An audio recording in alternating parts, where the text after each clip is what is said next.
हाँ, कहाँ थे हम?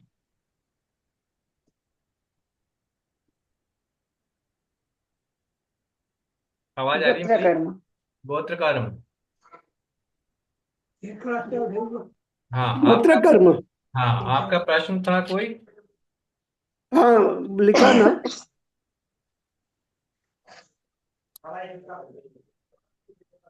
कि क्या दाद हाँ, संतान का क्रम क्या लेने का। दादा पिता पुत्र की अवस्था वाला या पूर्व भव और यह भव की अवस्था वाला। बहुत अच्छा क्वेश्चन है, क्योंकि गोत्र तो अपने यहाँ पे माता पिता का चलता है ना। अगर बराबर। मैं आपसे पूछूं आपका गोत्र क्या है, तो आप कहेंगे जो मेरे पिता का गोत्र है या जो मेरे माता का गोत्र है वो मेरा गोत्र होगा, है ना।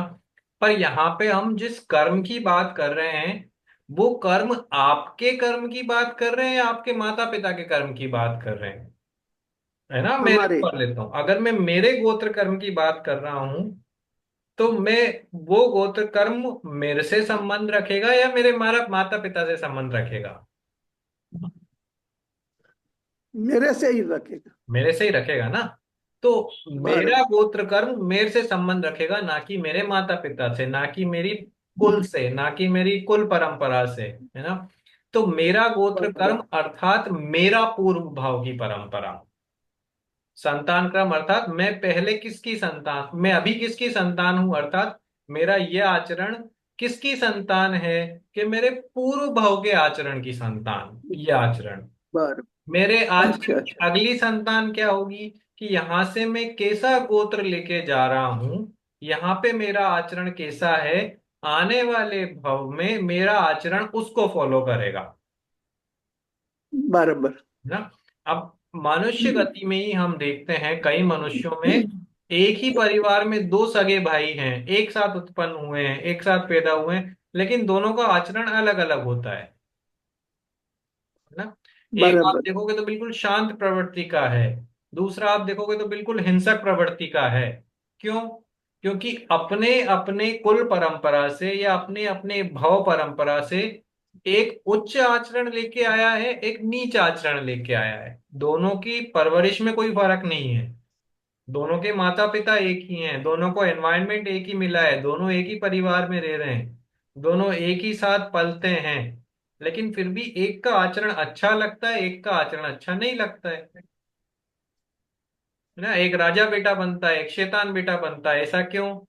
तो उनको किसने सिखाया कि तेरे को अच्छा बनना है, तेरे को बुरा बनना है? ये कहाँ से सीखा उन्होंने? कि कहीं ना कहीं वो पूर्व भाव से कोई आचरण साथ में लेके आए हैं, वो आचरण अब यहाँ पे हमें दिखाई दे रहा है। तो वो आचरण यहाँ पे हमें दिखाई दे रहा है, तो पूर्व भाव का आचरण यहाँ पे दिखाई दिया, उसको कहते हैं संतान क्रम से आया हुआ आचरण या अच्छा। संतान परंपरा से आया हुआ आचरण, है ना। यहाँ पे बराबर। माता पिता वाला नहीं लेना है, क्योंकि माता पिता वाला लेंगे तो गोत्र कर्म में फिर हम माता पिता का देख रहे होंगे, फिर आपका बात नहीं करेंगे, हम्म। हम्म। है ना। बराबर। हम्म।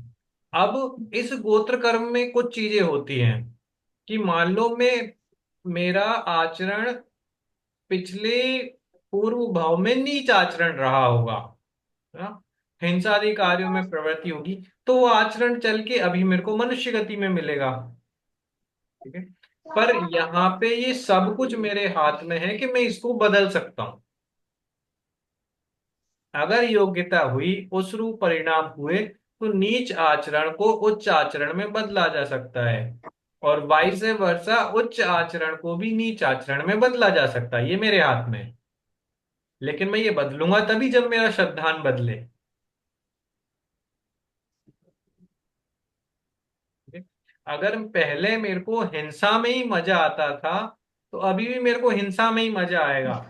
पर अगर कदाचित मेरा श्रद्धान बदला, मेरी सुगति होनी हुई, तो मैं हिंसक होना छोड़ दूंगा, मैं हिंसा छोड़ दूंगा, तो मैं नीच आचरण से उच्च आचरण की तरफ मेरे परिणाम परिणमित हो रहे हैं, मेरे भाव परिणमन कर रहे हैं, है ना। तो नीच से उच्च आचरण की तरफ मैं बढ़ रहा हूं या उच्च आचरण में जा रहा हूं। और फिर यहां पे मेरा आचरण कैसा होगा, वो अगले भाव में दिखाई देगा, ठीक है।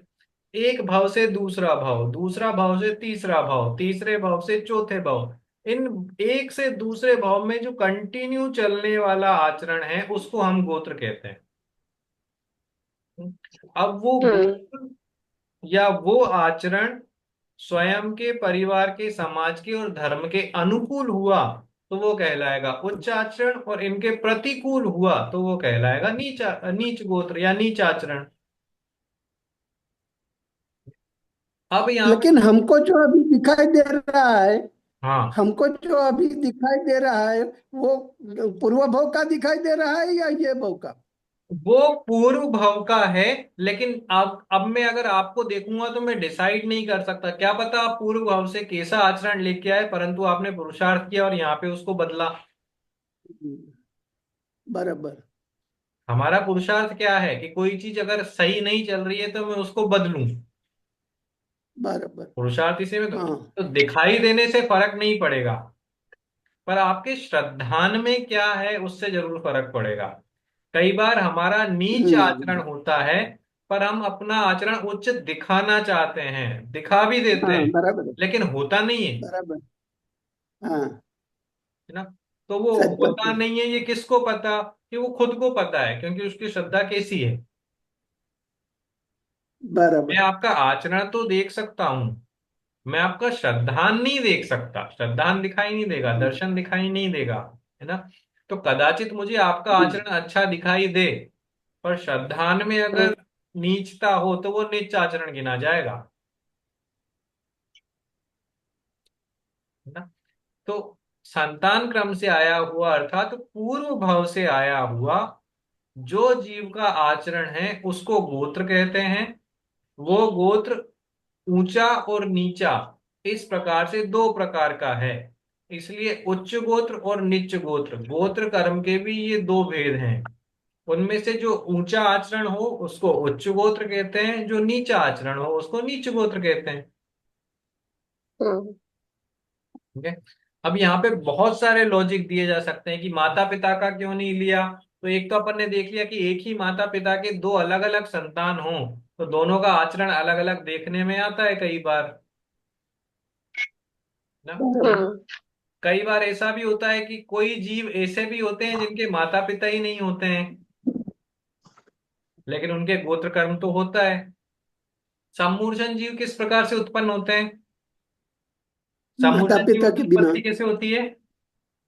माता वातावरण पिता से। के बिना। हाँ, बट कैसे होती है? एनवायरमेंट से, वातावरण से। है ना? वातावरण तो से। उनके माता पिता नहीं है, पर उनके गोत्र कर्म है या नहीं? है। है। हाँ। है। तो माता पिता वाली परिपाटी नहीं ली जाएगी, माता पिता वाली परंपरा नहीं ली जाएगी, मात्र उस जीव की पूर्व परंपरा ही हम लेंगे। ठीक है? चलो, हम्म। समूचन जीव का तो समझ में आता है। देवों की उत्पत्ति कैसे होती है? देव कैसे उत्पन्न होते हैं? देव कैसे उत्पन्न होते वो हैं? तो उनकी एक शैया होती है, उस पे जीवों की उत्पत्ति हो हाँ, जाती है। उपात शैया वाला सीन है ना वहां पे। तो उनके हाँ भी जी। माता हम्म। पिता नहीं हुए, तो माता पिता तो नहीं है, लेकिन उनके गोत्र कर्म होता होगा या नहीं होता होगा? होगा। होता है। होता है। जैसा देवों का है वैसा ही नारकियों का भी है। नारकियों के माता पिता होते हैं क्या? नहीं होते। नहीं होते हैं, पर उनके गोत्र कर्म होता है या नहीं होता? होता है। तो वो गोत्र कर्म कहाँ से आया, वो आचरण कहाँ से आया? कि नरक में आने के पहले वो वो कहाँ थे, वहां से वो नरक में वो चीज लेके आए हैं। इसलिए बहुत सारे जीव नरक में भी समता को धारण करते हैं, नरक में भी शांत भाव से जाते हैं, शांत परिणामी होते हैं। बहुत सारे ऐसे जीव हैं जो देव गति में चल गए, मनुष्य गति में चल गए तो भी अशांत परिणामी हैं। हम्म। है ना? तो ये इनको बताया किसने, कैसे रहना? भाई नरक में तो पूरी तरह से अशांत वातावरण है ना, पर वहां पे भी जीव कैसे शांत रह लेता है? कि कहीं ना कहीं वो पूर्व भाव का आचरण जोर मारता है। अदरवाइज नरक में तो कोई उसको निमित्त नहीं मिल रहा है वैसा, लेकिन पूर्व भाव से कुछ याद आया, कोई आचरण ऐसा हुआ, तो नरक में भी सम्यक दृष्टि जीव समता धारण किए बैठे रहता है, अपना काम वैसे ही करता है जैसे वो किसी दूसरी गति में कर रहा होता।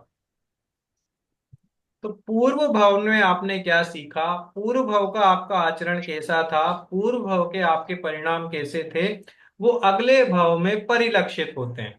परंतु अगले भाव में भी या वर्तमान भाव में भी उनको बदला जा सकता है। इसमें कुछ अबाधा काल रहता है क्या? ये अबाधा काल ही रहा ना भाई। जब तक आपको इस भाव के आचरण दिखाई नहीं दिए तब तक वो अबाधा काल रहा। नहीं, क्योंकि यही भाव में वो नवा बका बांधा है, वो ही बदली हो जाता है क्या? हाँ, आपकी आवाज कट गई थी बीच में। ये भाव में हमने अभी बांधा, और 25 साल के बाद वो उदय में आ सकता है क्या जल्दी? हाँ, नहीं, वो उदय में तो आपके अगले भाव में ही आएगा। हाँ, वही बोलता हूँ। गोत्र कर्म के, उसमें अच्छा मैं पहले। आपकी बात समझ गया कि आचरण कब दिखाई देगा जीव में, ये ना आज ही। उस आज गति ही। में जाते ही, पहले समय से ही। अच्छा। हाँ, तो उसका आबादा काल उतना ही लेना। तो आचरण का मतलब ये नहीं है कि आपको देखो आचरण, मैंने आपको बोला आचरण देखने से नहीं माना जाएगा। तो अब आप कहोगे जो बच्चा जस्ट उत्पन्न ही हुआ है उसके मैं कैसे गोत्र कर्म मान लूं, उसका कैसा आचरण। वो तो समझते ही नहीं है ऊंचा नीचा बराबर। क्या होता है, उसको क्या पता अच्छा बुरा क्या है। तो उसको समझने की जरूरत है भी नहीं, क्योंकि ये ऊंचा नीचा तो पिछले भाव से आ रहा बराबर, है। हाँ। जब वो समझने लगेगा तब तो उसे ये पुरुषार्थ करना है कि वो नीचा है तो उसको ऊंचे में कन्वर्ट करे। तब तक उसके गोत्र कर्म वैसा ही है। यानी आयु कर्म के जैसे ही अबाधा काल हुआ। हाँ, आयु कर्म जैसा ही बराबर, बराबर। है ना। पर फिर भी बहुत फर्क है। जैसे आयु में बदलती नहीं है, यहाँ उच्च नीच बदल हाँ। रहे हैं। अच्छा, हाँ। हम्म। बराबर। क्योंकि अगर नहीं बदला तो फिर तो हम फंस जाएंगे। अगर कदाचित हमने एक बार नीच गोत्र बांधा तो फिर वो नीचे ही रह जाएगा, फिर हमें बदलने का चांस ही नहीं मिलेगा कभी, बराबर। है ना। तो उच्च नीच बदलेंगे। उच्च आचरण नीच में होगा, नीच आचरण उच्च में होगा, और जैसा आचरण अगले भाव में जाएगा वैसे संस्कार हमें वहां मिलेंगे। आचरण का दूसरा नाम आप संस्कार ले लो ना। किसी बच्चे में बचपन में ही बहुत अच्छे संस्कार दिखाई देते हैं, और उसी घर में रहने हाँ जी। वाले उसी उम्र के दूसरे बच्चे के वैसे संस्कार नहीं दिखाई देते हैं। अब माता पिता ने तो दोनों को एक जैसे ही समझाया होगा, फिर दोनों ने अलग अलग क्यों समझा। कि सब कुछ वर्तमान में सब कुछ बराबर होते हुए, सब कुछ सही होते हुए, सब कुछ एक जैसा होते हुए भी पूर्व भाव के संस्कार जैसे हैं वो भी तो अपना काम करेंगे।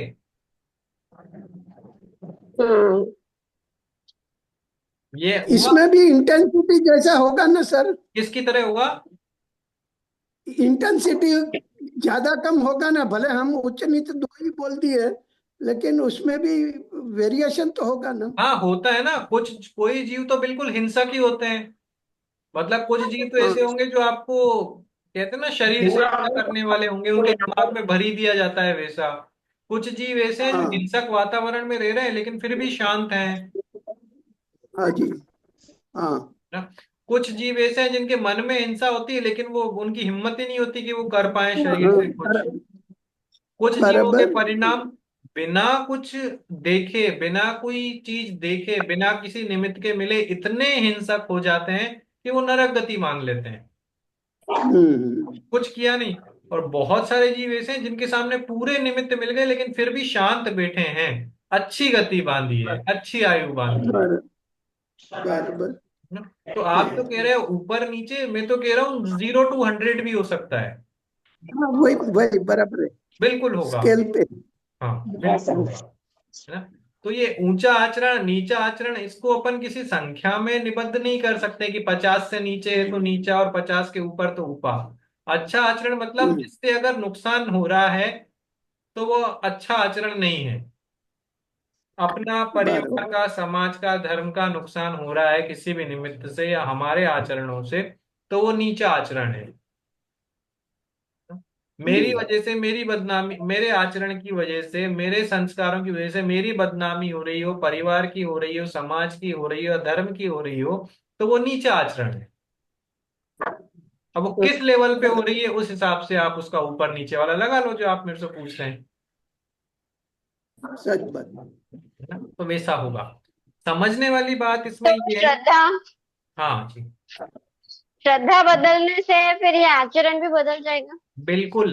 श्रद्धा बदलने से ही आचरण बदलेगा, अदरवाइज तो आचरण सिर्फ आप बदलने के लिए बदल रहे हो, है ना। आपको बहुत बहुत अच्छा एग्जाम्पल मैं देता हूं कि हम सब मंदिर जाते हैं, हम सब प्रवचन सुनते हैं, ठीक है? अब हम्म। अभी कभी जिनवाणी के प्रति आपका सम्मान का भाव रहा ही नहीं, तो आप जिनवाणी सुनोगे भी नहीं, ना। आप दर्शन करके आ जाओगे, चल रहा होगा तो चल रहा होगा, कोई बोल रहा है तो ठीक है, कुछ समझना ही नहीं है, सुनना ही नहीं है। ऐसे बहुत सारे जीव होते हैं जो तीर्थंकर के समव शरण में जाते हैं लेकिन सुन नहीं पाते, वो वहीं रच पच के रह के वापिस आ जाते हैं। पता है ना ये तो हमें। तो वहां पे आचरण काम कर रहा है। अब आपके साथ कोई आपके ही साथ का है जिसका आचरण अगर नीच है, अर्थात उसको रुचि नहीं है, तो वो दिखाने के लिए कदाचित आपके साथ बैठेगा। आप 2 घंटे क्लास में बैठे हो तो वो 2 घंटे क्लास में बैठेंगे, प्रवचन भी सुनेंगे, शंका भी करेंगे, सब कुछ होगा, समाधान भी मिलेगा, सब कुछ। तो देखने में आपको लगेगा कितना अच्छा आचरण है, सुनते हैं, समझते हम्म, हैं, प्रश्न करते हैं, सब कुछ अच्छा चल रहा है, सब है। पर अंदर श्रद्धा नहीं है, वो फोर्स करके बैठा हुआ है वो हम्म, जीव वहां पे। तो आचरण तो हमें लग रहा है अच्छा, पर श्रद्धान अच्छा नहीं है। श्रद्धान नहीं है तो आचरण भी काउंट नहीं होगा। बराबर। ठीक है?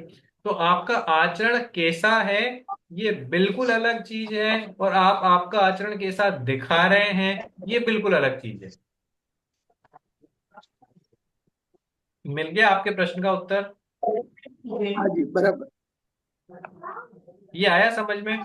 आचरण आप देख के डिसाइड नहीं करेंगे कैसा है क्या है, पूरी तरह से श्रद्धान पे डिपेंड करेगा। आप मेरे सामने अच्छा बनने की कोशिश क्यों कर रहे हो, आपका इंटेंशन क्या है, हम्म, आप वास्तव में अच्छे हैं या अच्छा बन रहे हो, ये हम पता कर ही नहीं सकते, ना। बराबर अगर जी। आप सही में अच्छे हैं तो आपका आचरण अच्छा है, तो उच्च गोत्र। आप बनने की कोशिश कर रहे हैं तो नीच गोत्र, क्योंकि आप तो कोशिश कर रहे हो, आप तो दिखा रहे हो, वास्तव में जो दिखा रहे हो वो हाँ, है नहीं। दिखावा, दिखावा करते हैं। हाँ, दिखावा करने वाली बात हो गई, तो वो दिखावा नहीं होगा। अब दिखावा कब छोड़ोगे, कि जब आपका श्रद्धान बदलेगा ना, तब आपका आचरण हम्म, बदलेगा। आचरण का मतलब है संस्कार, संस्कार का मतलब है हमारी क्रियाएं, सिंपल सिंपल। तो आप वो ही कार्य करते हैं जिन पे आपको विश्वास है, ठीक है? जो बिजली के तार होते हैं ना, अपन डायरेक्ट हाथों से क्यों नहीं छूते, हम्म। क्यों नहीं अपना छूते? संस्कार है, क्योंकि हमारे पकड़ेंगे तो दिमाग में, मरेंगे। हमारे श्रद्धान में ये भर गया ना, डायरेक्ट हाथ लगाओगे तो करंट आएगा, बराबर। ठीक है।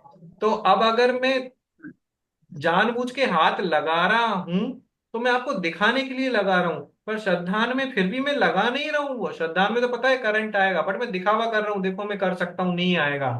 अरे आएगा कैसे नहीं, तेरे को पता है आएगा, तू दिखाना चाह रहा है नहीं आएगा। हाँ, तो जैसा बराबर। श्रद्धान वैसा आचरण, ना। जैसा श्रद्धान होगा, जैसी श्रद्धा होगी, वैसा चारित्र होगा। चारित्र का अर्थ भी वहां पे संस्कार ही लिया है, आचरण ही लिया है, परिणाम ही लिया है ना। यहाँ पे समझने वाली बात ये है कि ये आचरण जीव उत्पन्न नहीं कर रहा है, ये पूर्व भाव से चले आ रहे हैं, और वर्तमान भाव में ये कदाचित ऊपर नीचे हो सकते हैं, है ना। उच्च नीच आचरण एक दूसरे में संक्रमित हो सकते हैं। तो अगर वो आचरण अच्छा है तो उच्च गोत्र, वो आचरण अच्छा नहीं है तो वो नीच गोत्र कहलाएगा, इतना सा है, बराबर। ठीक है। ये उच्च हाँ जी। गोत्र और ये नीच गोत्र किसी निमित्त की अपेक्षा नहीं रखते हैं, ये अपन ने नरक के उदाहरण से देख लिया, है ना। जीव किस परिस्थितियों में रह रहा है, किस समय पे रह रहा है, किस काल में रहता है, उसके अनुसार उच्च और नीच गोत्र नहीं बनता है। आपके परिणाम उन परिस्थितियों में कैसे हैं उसके बेस पे उच्च गोत्र और नीच गोत्र बनता है। देव गति में भी नीच आचरण पाया जा सकता है, नरक गति में भी उच्च आचरण पाया जा सकता है। मंदिर में बैठकर भी नीच आचरण या नीच गोत्र कर्म का बंध किया जा सकता है, और घर में बैठ के भी उच्च गोत्र का बंधन किया जा सकता है। ठीक है, कारण आपको बता दिए क्यों हाँ होगा ऐसा, आप समझ रहे हैं? हाँ। बढ़े थोड़ा सा आगे हाँ जी। ना। तो अभी तक अपन ने आघाती कर्मों में कौन कौन से कर्म देख लिए? आयु नाम आयु नाम गोत्र। गोत्र। आयु, नाम, गोत्र। तो आयु का काम क्या है, जल्दी से बताएं।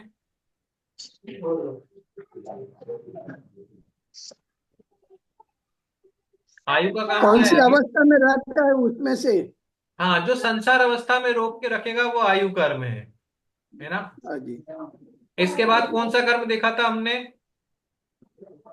नाम। नाम तो नाम कर्म का कार्य क्या है? गति आदि नाम कर्म का कार्य क्या है? तीन कार्य बताए थे उसके मुख्य। अनेक कार्य करता है पर तीन तो गिनाए थे। गति गति आदि जीव के भेद करता है, और देह आदि पुरुष क्षेत्र में भेद और करता है, कुशल। और गत्यंतर शरीर। परिणमन करवाता है ना, विग्रह गति में जीव की अवस्था बनाए रखता है। ये नाम कर्म के कार्य हैं। इसके बाद कौन सा कर्म देखा हमने? गोत्र। गोत्र कर्म किसे कहा? संतति के संस्कार ऊपर। हाँ, जीव का आचरण गोत्र कर्म है अच्छा। ना? थोड़ा और आगे जाएंगे तो पूर्व परंपरा से आया हुआ जीव का आचरण गोत्र कर्म है। वो अगर ऊंचा है तो हम्म। उच्च गोत्र कहलाएगा, वो नीचा है तो नीच गोत्र कहलाएगा। ऊंचे आचरण को किस तरह से डिफाइन कर सकते हैं, क्या परिभाषा दे सकते हैं, वो अपन ने देख लिया। नीच गोत्र क्या कहा जाएगा वो अपन ने देख लिया। दोनों एक दूसरे में बदल सकते हैं वो अपन ने देख लिया, है ना। अब अंतिम हाँ कर्म जी। है अघातिया में वेदनीय कर्म। तो वेदनीय कर्म किसे कहते हैं, इसके लिए गाथा नंबर 14 अपने सामने है ना। गाथा पढ़ते हैं फिर वेदनीय कर्म पे आते हैं। अखाणम अनुभवणम वेयनियम स्वस्वरूपयम सादम दुःख स्वरूपम सादम तम वेदई विवेदनियम। अखाणम अनुभवनम, अखाणम अर्थात अक्षों का या इंद्रियों का, अनुभवनम अर्थात अनुभवन होना, है ना। इंद्रियों का अनुभवन होना या इंद्रियों के द्वारा अनुभवन होना, वो वेरणीयम, उसको वेदनीय कहते हैं। अर्थात इंद्रियों के द्वारा जो आपको अनुभव हो वो वेदनीय है। ठीक है। अब वेदनीय कैसा? कि सुख स्वरूपयम सादम, अगर वो वेदन सुख स्वरूप है तो साता वेदनीय है। दुख स्वरूपम असादम, और वो वेदनीय या वो वेदन अगर दुख स्वरूप लगता है तो वो असाता रूप है। तम वेदैदी वेदनीयम, उसको जिस प्रकार से वेदना दी जाए या वेदन किया जाए वो वेदनीय कर्म है ना। अर्थात पंचेंद्रियों के द्वारा जो अनुभव किया जाए उसको वेदनीय कर्म कहते हैं। अब वो वेदनीय कर्म या वेदनीय कर्म के द्वारा किया गया जो वेदन है वो हमें सुख स्वरूप लगता है, अच्छा लगता है, सुहाता है, तो उसको हम साता वेदनीय कह देते हैं। और वो ही इंद्रियों के द्वारा किया हुआ अनुभव अगर दुख स्वरूप लगता है, सुहाता नहीं है, अच्छा नहीं लगता है, तो उसको हम असाता वेदनीय कह देते हैं। ठीक है। तो यहाँ पे साता और असाता वेदनीय किसको कह रहे हैं? इंद्रिय का अनुभव को। अनुभव को, है ना। पदार्थ को नहीं कह रहे हाँ हैं, जी। जीव को नहीं कह रहे हैं हाँ। ना? उस इंद्रियों के द्वारा होने वाले अनुभव को साता या असाता रूप वेदनीय कह रहे हैं। तो अनुभव किस में होता है? जीव में होता है, उद्गल में जीव होता में। है, क्षेत्र में होता है, या भाव में होता है? जीव में। जीव में। क्योंकि अनुभव जीव में होता है, इसलिए वेदनीय कर्म किस विपाकी रूप परिणमित होगा, किस विपाक रूप परिणमित होगा?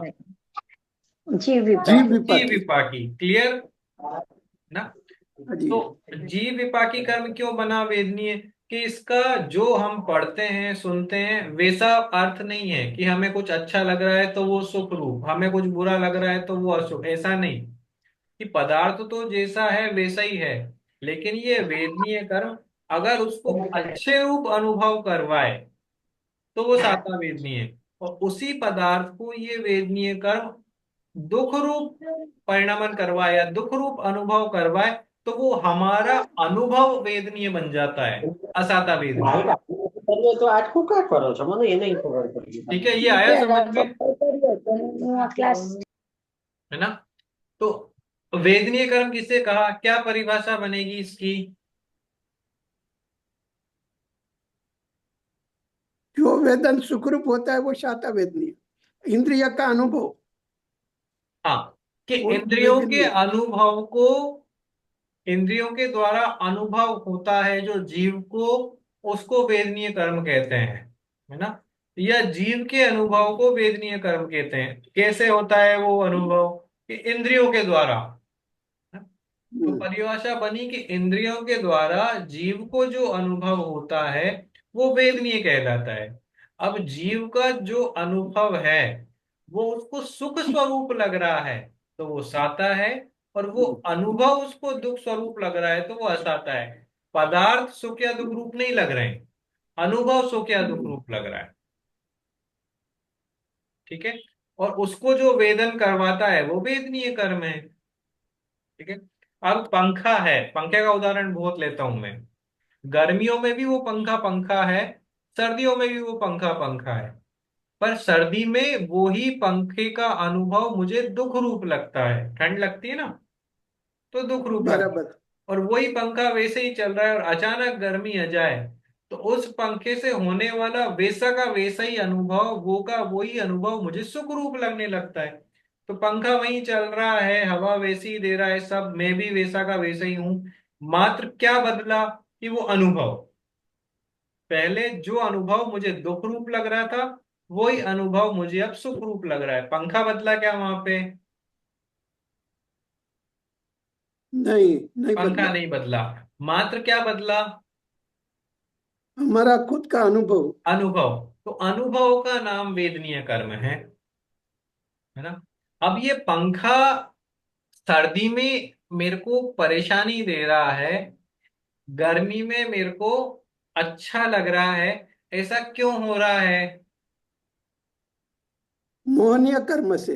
हाँ, मोहनीय कर्म से तो हो ही रहा है, बट मोहनीय कर्म से कैसे?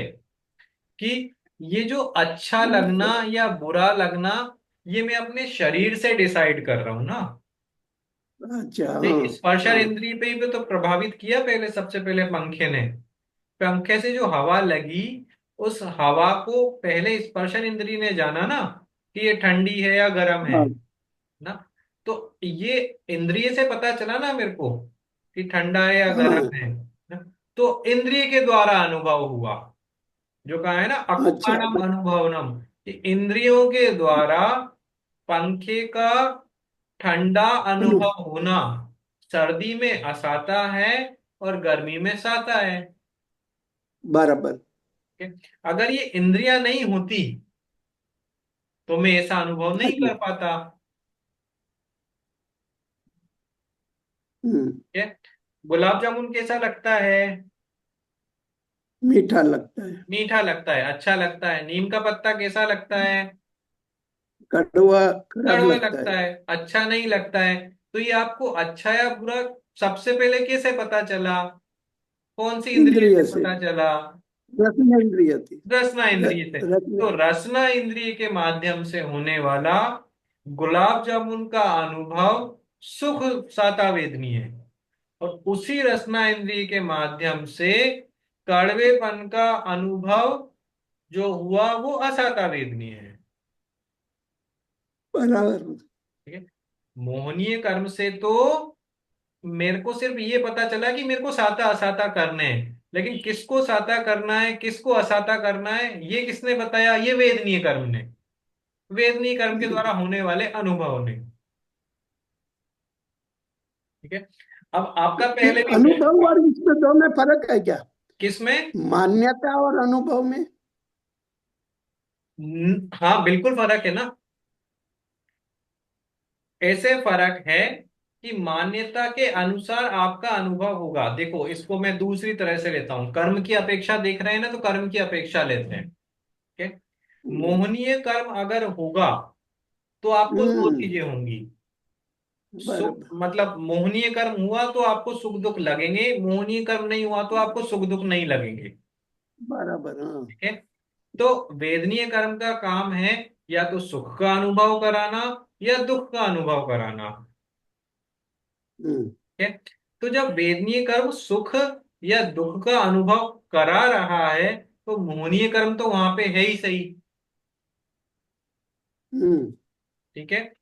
और अगर वेदनीय कर्म सुख या दुख का अनुभव नहीं करवा रहा है तो मोहनीय कर्म वहां पे नहीं है। हमारी स्थिति में क्या हो रहा है, हमारी कंडीशन में क्या है, हमारे वेदनीय कर्म है या नहीं? है। है। है। हमारे वेदनीय कर्म है और हमारे मोहनीय कर्म है या नहीं? है। हमारे मोहनीय कर्म भी है। तो मोहनीय कर्म का काम है कि अभिषेक आप सुख दुख का अनुभव करो। ठीक है। आपको सुख रूप बुद्धि रखनी है, आपको दुख रूप बुद्धि रखनी है, क्योंकि मोहनीय कर्म तो बुद्धि से संबंधित है ना, श्रद्धान से, है ना। तो सुख वाला हाँ। श्रद्धान, दुख वाला श्रद्धान रखना, ये मोहनीय कर्म का काम। अब वेदनीय कर्म आके कहता है कि नहीं, इसको अच्छा मानो, इसको बुरा मानो। मोह से उत्पन्न होता है सुख दुख रूप परिणाम, और वेदनीय कर्म से उत्पन्न हुआ स्पेसिफिक ये सुख ये दुख, ऐसा।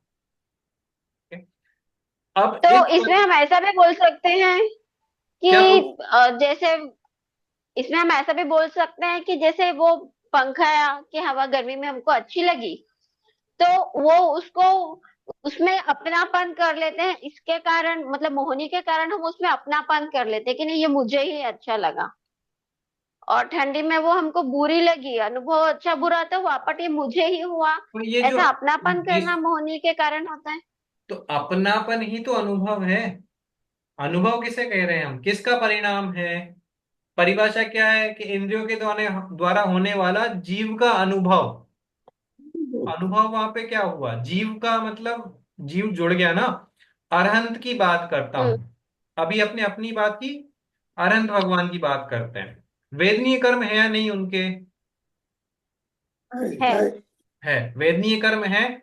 मोहनीय कर्म है या नहीं? हम्म। नहीं है। नहीं। मोहनीय कर्म नहीं है। तो मोहनीय कर्म नहीं है, फिर भी वेदनीय कर्म तो है। पर चूंकि उनके मोहनीय कर्म नहीं है तो सुख असुख सुख और दुख रूप बुद्धि नहीं चल रही है, वैसा श्रद्धान उनको नहीं हो रहा है।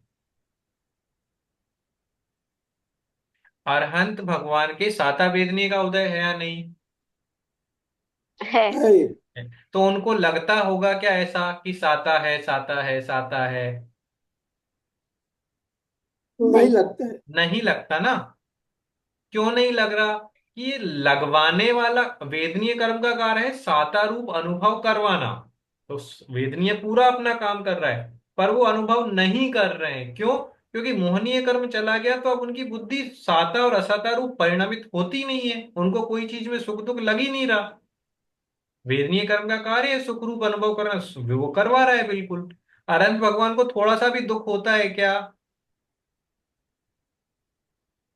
नहीं होता है। नहीं होता। क्यों? क्योंकि उनके असाता वेदनीय नहीं है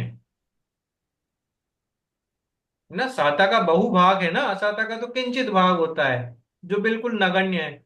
साता इतनी बड़ी है कि उनको दुख अनुभव ही नहीं आता, लेकिन वो फिर भी सुख और दुख नहीं मानते हैं। क्यों? क्योंकि मानने मनवाने वाला काम है मोहनीय का, वो मोहनीय चला हम्म। गया।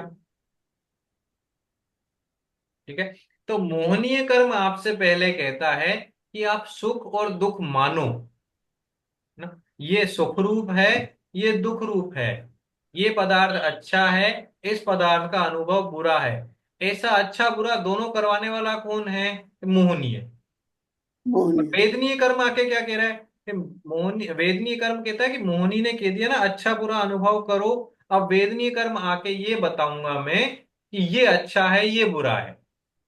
वो स्पेसिफिक डीप जा रहा है उसमें। तो एक तो है श्रद्धान, एक है अनुभव, है ना। अब दोनों अपन एक भी कह दो, अलग अलग भी कह दो, पहले श्रद्धान के अनुसार आपको अनुभव होगा। पहले आपके दिमाग में मोहनीय कर्म ने ये डाला है, आपके श्रद्धान में, आपके विश्वास में ये कर्म ये बात डाली है कि सुख दुख चीजें होती हैं, है ना। जगत के पदार्थ सुख और दुख देते हैं, ये आपको पहले किसने बताया, ऐसा श्रद्धान किसने करवाया, कि मोहनीय ने। अब इसमें से ये सुख रूप है, ये दुख रूप है, ऐसा करवाने वाला कौन है, कि वेदनीय है। लेकिन जब मोहनीय ये काम करवा ही नहीं पाया, ऐसा सुख दुख रूप श्रद्धान ही नहीं करवा पाया, तो वेदनीय साता असाता करता रहे, मेरे को फर्क ही नहीं पड़ता।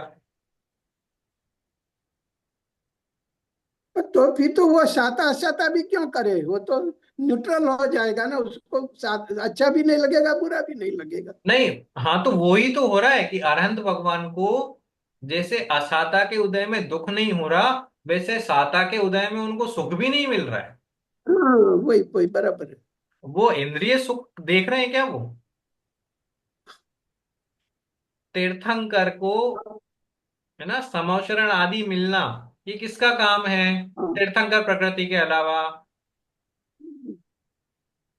साता वेदनी काम कर रहा वेदनीय है ना वहां पे। बराबर। तो उनको हाँ, वो तमो शरण से इतने लोग सुनने आ रहे हैं, मेरी आवाज इतनी, मतलब स्वर इतना मधुर है, सर्वांग से दिव्य ध्वनि गिर रही है ना।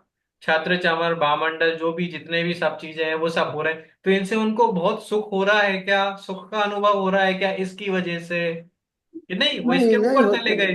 नहीं। इंद्रियों वाला सुख है ही नहीं, तो वेदनीय तो अपना काम करेगा, क्यों नहीं करेगा, वेदनीय की सत्ता है या नहीं वहां पे, वेदनीय का उदय है या नहीं लेकिन है। इसको उदासीन नहीं बोल सकते क्या? क्यों बोलोगे उदासीन, उदासीन आपको है ना, प्रत्यक्ष देखने में आ रहा है साता वेदनीय का उदय। लेकिन उनको तो कुछ फर्क ही नहीं पड़ता है, तो हाँ, शाता कहाँ से उनको आई उनकी? फर्क इसलिए नहीं पड़ रहा है क्योंकि वो सुख दुख रूप बुद्धि वाला कर्म चला गया, जिसको हम मोहनीय कहते हाँ हैं। हाँ हाँ, ठीक है? बराबर। तो वेदनीय कर्म का कार्य है सुख दुख रूप अनुभव करवाना, और मोहनीय कर्म हाँ, का कार्य है उस सुख दुख रूप अनुभव में अपने आप को सुखी दुखी करना। ठीक है? तो यहाँ पे वेदनीय कर्म है, तो साता वेदनीय सुख रूप तो अनुभव करवा रहा है, लेकिन साता वेदनीय का अनुभव नहीं हो रहा उनको, क्योंकि मोहनीय कर्म चला गया। तो वो अनुभव वाले बात, अब वो तो इंद्रियों के ऊपर देख रहे हैं जो भी देख रहे हैं, है ना। तो विशेष तीर्थंकर प्रकृति है, जब आएगी आगे तो अपन पढ़ेंगे, उसके उदय में ये सब चीजें हैं, हम्म। है ना? ये उनके साता वेदनीय का लेकिन उदय है। उदासीन का मतलब क्या था सर? किसका, उदासीन का मतलब क्या? उदासीन तो न्यूट्रल। हाँ वही तो ये न्यूट्रल नहीं होते हैं क्या? भले वेदनीय है, उनको कुछ वेदनीय फर्क नहीं कर्म पड़ता, वो न्यूट्रल वाले नहीं हो कर्म रहा है, को। वेदनीय कर्म तो अपना कार्य कर रहा है, वेदनीय कर्म क्यों, न्यूट्रल का मतलब काम नहीं करेगा, तो ऐसा कुछ, ऐसा कोई भी कर्म नहीं है उनके। वेदनीय आयु नाम गोत्र चारों कर्म कार्य कर रहे हैं निरंतर। तो आप, पार्श्वनाथ भगवान का अपन बोलते हैं ना, कि उनको ये उपसर्ग भी करता था और ये उसको अच्छा भी करता था, तो वो तो न्यूट्रल थे, उनको कुछ फर्क नहीं पड़ता था। उनकी बात नहीं कर रहे हैं अपन, आप कर्म, आप दो चीजें मिक्स कर रहे हैं। आप जीव को न्यूट्रल कह रहे हो या कर्म को न्यूट्रल कह रहे हो। हाँ पार्श्वनाथ भगवान के ऊपर जब उपसर्ग आया हाँ, तो जीव वो को। न्यूट्रल रहे, हाँ है ना। हाँ, लेकिन जीव असाता को वेदनीय जीव तो को। आया ना, असाता वेदनीय रुका क्या इसकी वजह ऐसा से, कर दिया, बराबर। पर वो जुड़े नहीं उसमें, क्यों, क्योंकि जोड़ने वाला कर्म चला हाँ गया था। हाँ, बराबर।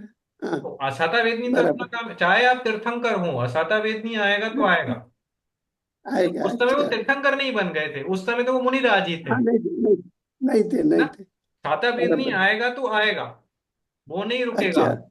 है ना। लेकिन हम्म। साता वेदनी में सुख रूप आपको जुड़ना है नहीं जुड़ना, वो जुड़ने वाला कर्म चला गया, मोहनी है। बराबर, अच्छा। ठीक है, और इंद्रियों से अनुभव होने वाली बात है।